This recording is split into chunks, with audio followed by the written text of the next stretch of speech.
आज आपण उन्हाळा स्पेशल कैरीचं पणं केलेलं आहे। कैरीचं पणं आपण गूळ घालून केलेलं आहे, त्यामुळे ते अधिक पौष्टिक झालेलं आहे। शरीराला थंडक पोहोचवण्यासाठी आपण या ठिकाणी पुदिन्याचा वापरही केलेला आहे। आंबट गोड आरोग्यदायी कैरी पणं हे कसं बनवायचं हे आज आपण पाहणार आहोत। तर अशाच नवनवीन चटकदार रेसिपी, पारंपरिक रेसिपी पाहण्यासाठी चटकदार बाय मोहिनीला सबस्क्राइब करायचं आहे आणि बेल आयकॉनवर क्लिक करायचं आहे, म्हणजे नवनवीन व्हिडिओज हे तुमच्यापर्यंत पोहोचू शकतील। चला मग तर आपण पणं बनवायला सुरुवात करू। तर पणं बनवण्याकरता या ठिकाणी आपण 4 कैरी घेतलेले आहे। कैरी आपण स्वच्छ धुवून घ्यायची आहे। कैरी बुडेल इतपत पाणी वापरायचं आहे आणि कुकरला 4 शिट्ट्या द्यायच्या आहे।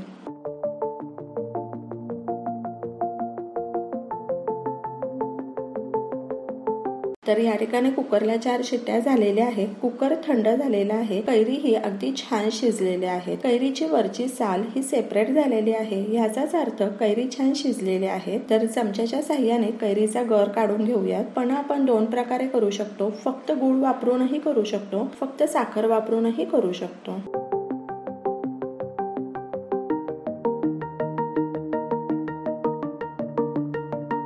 तर या ठिकाणी गर काढून तयार आहे। जितका गर आहे तितकाच गूळ घ्यायचा आहे। गूळ आपण कापून घेतलेला आहे की जेणेकरून मिक्सर मध्ये तो लवकर बारीक होण्यासाठी। गूळ हा गोडीला कमी असतो, त्यामुळे गुळाबरोबर आपण 2 चमचे साखरही वापरणार आहोत। मिक्सी जार मध्ये गर घालायचा आहे, गूळ घालायचा आहे,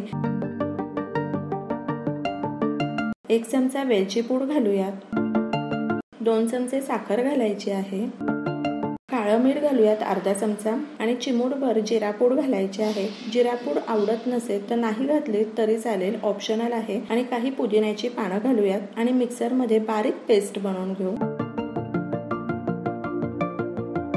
या ठिकाणी तुम्ही पाहू शकता कैरी पण्यासाठी लागणारं कॉन्सन्ट्रेट हे तयार आहे। हवाबंद डब्यामध्ये कॉन्सन्ट्रेट भरून फ्रीज मध्ये ठेवलं तर 8 ते 15 दिवस अगदी छान टिकतं। जेव्हा पणं बनवायचं आहे तेव्हा कॉन्सन्ट्रेट काढायचं, 2 मिनिटात पणं तयार होतं। कॉन्सन्ट्रेट तयार आहे। चला आता आपण पणं बनवायला घेऊ। 1 पट कॉन्सन्ट्रेट घेतला आहे तर 3 पट पाणी घ्यायचं आहे। फिकं पणं हवं असेल तर 4 पट पाण्याचा वापर केला तरी चालेल।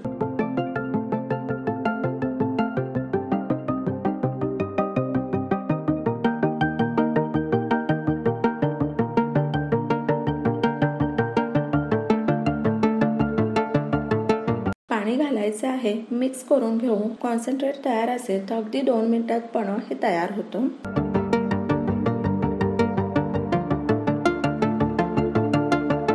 उन्हाळा स्पेशल आरोग्यदायी कैरी पणं आपलं तयार आहे। तर अशा प्रकारे तुम्ही पणं करून पहा आणि मला सांगा कसं वाटलं ते।